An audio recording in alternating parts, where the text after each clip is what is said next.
What's up, guys, and welcome back to another ladder story. Today's game is featuring Jaedong, who is spawned here in blue in the bottom left, and he is playing against one of the other OGs. In other words, a legendary player that has been around for a very, very long time.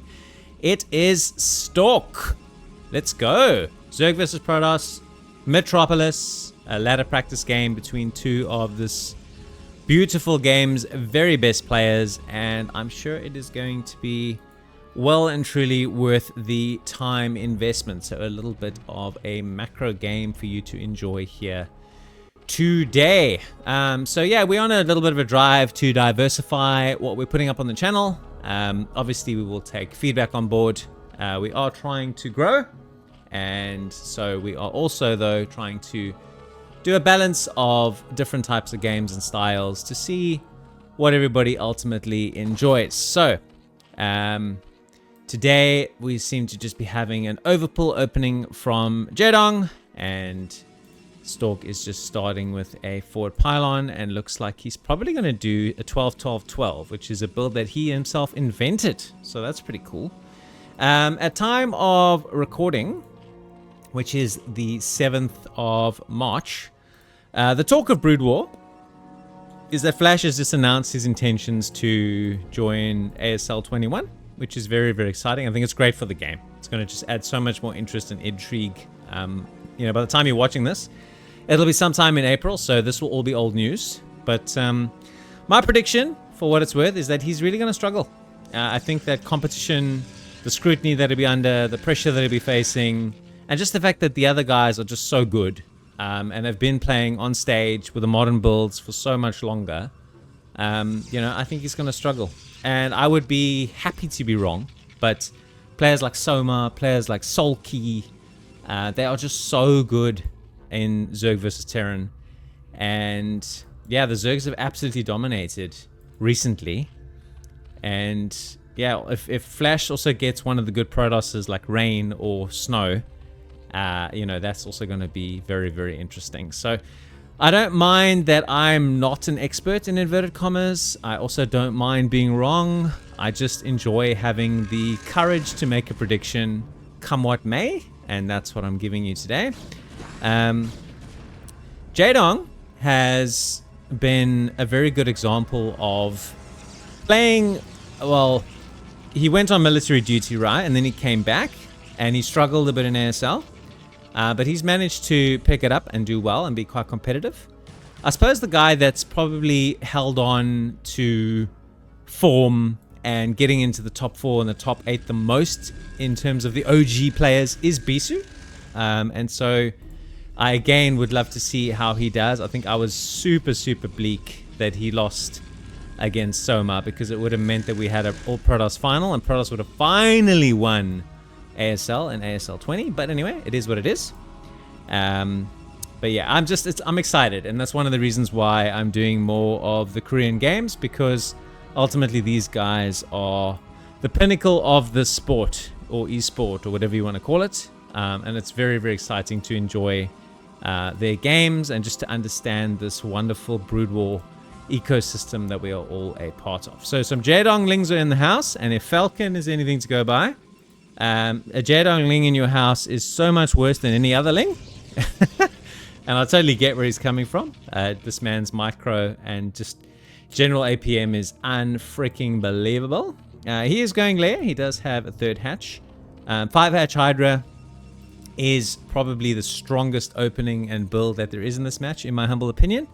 And then when the Zergs pivot in to pick off the High Templars with the Mutas mid-game, that's become a very, very powerful part of the meta, and that's probably what's shifted the balance of this match back into Zerg's favor, I'd say, in general. So yeah, Zerg versus Protoss, definitely a stronger match for Stork. Stork's weakest match by far, in my opinion, is Protoss versus Terran. He just gets absolutely clobbered against Terrans. He doesn't have the APM to play the double shuttle style, but he does have the APM and the builds and some of the necessary skills to be a very competitive player in this match. So I have no doubt that he will give Jaedong a good run for his money. A little bit of a surround here on the links. But this is a good spot to engage if you are Jaedong, because you could get hits on both sides. I think Stork was trying to get his zealots there, but he just got caught before he could. And some speedlings now moving across the map. There's some benefit though. Stork knows exactly, because he saw speedlings, that he isn't going to be getting any hydras on his front door anytime soon. So these couple of cannons, or just the single cannon he's got here, with the 2 zealots to plug the hole in the wall, is going to be more than enough. And now he just can continue to probably make a couple more Corsairs, and then transition into whatever build order style he seems to want to make. He is going +1 air, so there seems to be a commitment here to at least Corsairs to some extent. Jaedong is making Evo Chamber, making Hydralisk Den, has already got his Spire up, so should have some Scourge on the way already. We see a couple of pairs in the production tab. So he's going to be able to fend off this Corsairs and shouldn't take too much more damage from an Overlord perspective. Just getting his standard Hydra upgrades, so we should see that very scary 8.5 minute Hydra push where Protoss doesn't yet have Storm, and that's where you need to get your cannons up and need to keep your composure, and that's probably where the power of this build really does scale very clearly and very, very well. Alright guys, just one more thing while we have a brief cull in the action. I have been mentioning in my videos in recent times that I have a goal to get to 1,000 subs in 2026. Ever since I've done that, the sub growth has really been very good. So I just want to say thank you to everybody who has subscribed. If you are someone who's a regular viewer and you haven't subbed yet, please do so. And also if you're someone who's stopping by the channel today for the first time, or first time in a long time, and you like what you see, then please do hit that subscribe button. It will really help me get to my goals, and it'll also be very much appreciated. So Templar Archives on the way. We're going to be getting Storm, so it's going to be pretty standard stuff from Stork. He's getting a couple of zealots together. He's going to want to fend off what is going to inevitably some Hydra pressure. We can see some Hydras in the production tab, and let's test that timing theory of mine. It's about 8.5 to 9 minutes. Storm's not quite yet done. Suddenly you have a lot of Hydras. It forces out cannons from the Protoss and just slows the Protoss's momentum a little bit. So Stork deciding, nah, I'm not going to give you the luxury of making drones all the time. So if you aren't making units, I'm going to make sure that you now do. Doesn't have enough zealots here in my opinion. He seems to share my view because he is running away, but it's confirming that it's going to be a lot of Hydras. And I think it's a good sense of understanding the timing, right? So he knows that if Jaedong has not just massed up drones, he's going to have a lot of Hydras at this 8:30 timing, and that's going to put him under a bit of pressure. So he's running some zealots onto the open on the map just so he can kind of flank, not have them all stuck here behind the cannons and not be able to engage well. I think he might need one more cannon, if I dare give him some advice from the past. From the future, should I say. Hey, I am Rabbit from the future. Please remember to make more cannons. Alright, what is our DT going to try and achieve? 02! How are you? He's just kind of chilling here. Maybe he's an early warning system. Oh no! Oh no no! No no! Run, Zeratul! No more Zeratul. RIP! Okay, so we've made Corsairs. I think when you scout the number of Hydras that you have, I don't know about the value of the scalability of the Corsairs that much. I think this build kind of only really works against someone who's just playing pure Hydra Man or Hydra Lurker Man. So it does run in here. He's going to force the Hydras to engage, but I think Jaedong's just got the critical mass. It's just really a reminder from Stork to say, hi, these zealots are here, so you can't just empty out your house with all your Hydras because I'm just going to counterattack you. So that's the main reason for doing this. This is also a decent amount of zealots, so you could probably engage in pods. So yeah, the theory here is pretty solid from Stork, which is simply, if my zealots are out on the map, you cannot just run up to my natural and empty out all the Hydras you have on my front door, because I'm going to counterattack your third base and you're not going to be able to stop me. Bit of a flank here though, and he's going to get in trouble here. There's a couple of lurkers showing themselves for the first time.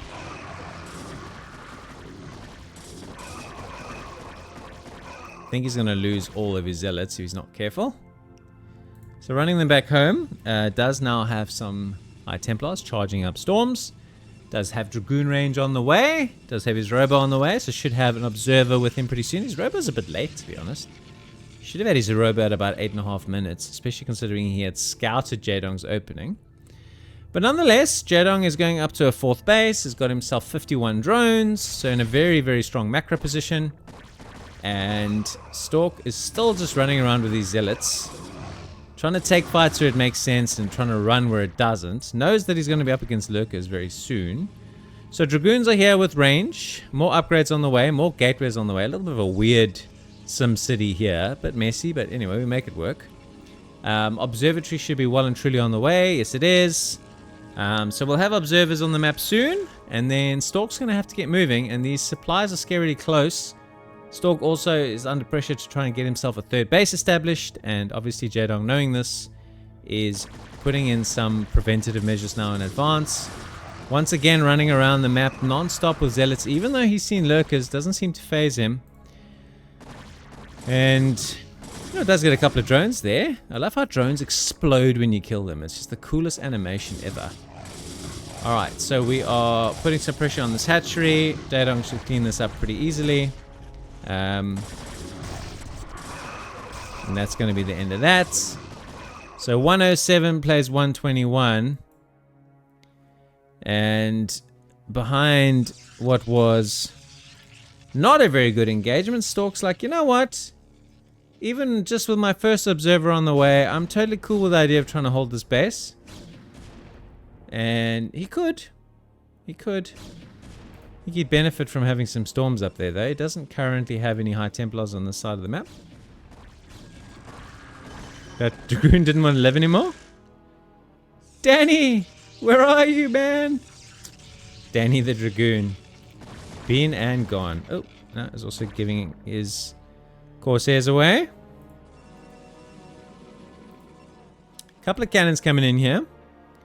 I think he's going to get away with establishing this, which probably gives him a fighting chance in this match. But I mean, there's just so much blue here, bro. He is spreading out into a very, very strong and very, very commanding position. And I'll say it again, man. Zergs now are good. Yes, this is a Zerg versus Protoss, not a Zerg versus Terran. And we did earlier make reference to Flash. But just in general, the Zergs, they are just going to be very, very, very, very hard to beat.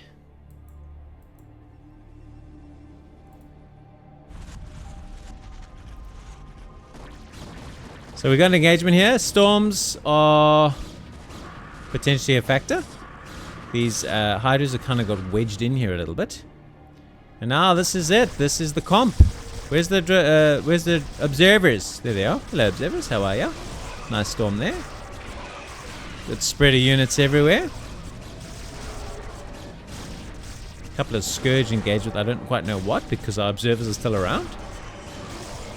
Nice control here from Stork, getting his Dragoons in front, moving his observers around. The Lings, though, jumping on top of the Goons. And this is a scary flank, though, but gets in a decent number of storms. What a fight this is. Holy crap and holy, there's just carcasses everywhere.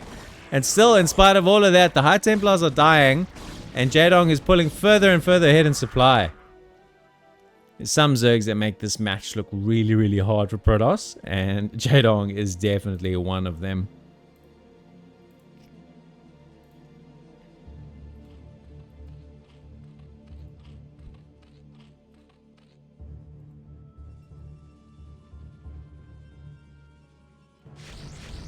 Still being a pest with these Corsairs.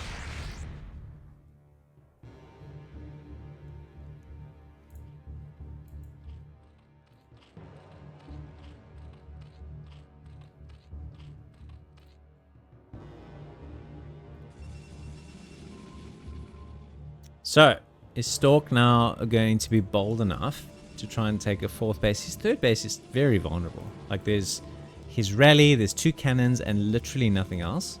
He's sending his entire army to kind of come via here and into the natural, which is not going to force a very efficient engagement, if you ask me. Where is the Storm, though, against all these clumped up units? Where are you, Storm? There you are. Hello. Another Storm, please. I only seem to have one in the pocket. Another one. There it is. Supplies are getting a little closer. Oh, that's also a very decent storm. So for the first time, relatively close in supply. Not trying to establish another base. In fact, he's trying to establish one up here, which I think is bold, but also a good move, considering the distance away from the Zerg that it is. Suddenly now, though, these Dragoons are going to get a little squished here. Run! Dragoons running up a hill, bro. Like, pathing, fail, and pain. Does pick off that Overlord on the way and runs out of town. So, we did sort of pull a little bit closer together in terms of supply, but there's still about a 30 supply differential. I don't know to what extent pulling in this extra base is going to matter. Obviously, it depends on when and if Jaedong scouts it. But he's just got so many bases. 65 drones is mega macro power.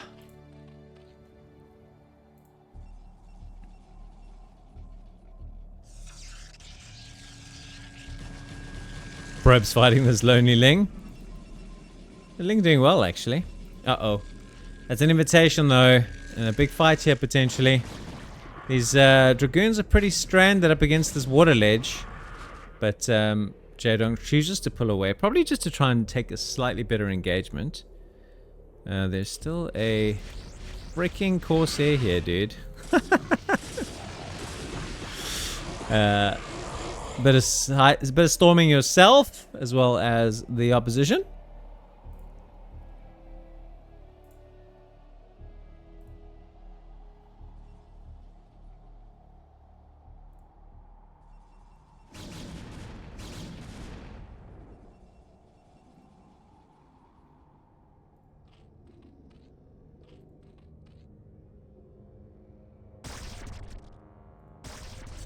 Jaedong taking another base as well. This is a fully maxed out Jaedong against a sort of barely 4-basing Protoss. But even with 4 bases, it doesn't look like Stork is very strong. I mean, this army looks so small. Yes, the rest of it is now joining up. Does bear out the first storm. A little bit of a surround here. Oh my god, the storms, the storms. Oh, beautiful storms here. Nice surround from all flanks, but there's just so much Jaedong. It doesn't really matter what happens. Where's all this extra army going to come from? It's going to come from the bottom. You can see the waves of blue on the minimap. There's just so much more to come. Stork realizes Jaedong has just gotten far too strong. The macro power, it is unreal how good his macro is. Very convincing win. Jaedong is looking fierce, guys. Don't be surprised. It'll be mid-April when you're watching this. I won't be surprised if he's running really hot in the ASL, depending on where things are, and just in general, all the competitions and things that he's playing. This man is still the absolute GOAT. Thanks so much for watching, guys. I really appreciate you staying with me till the end, and until next time, take it easy. I'll see you soon.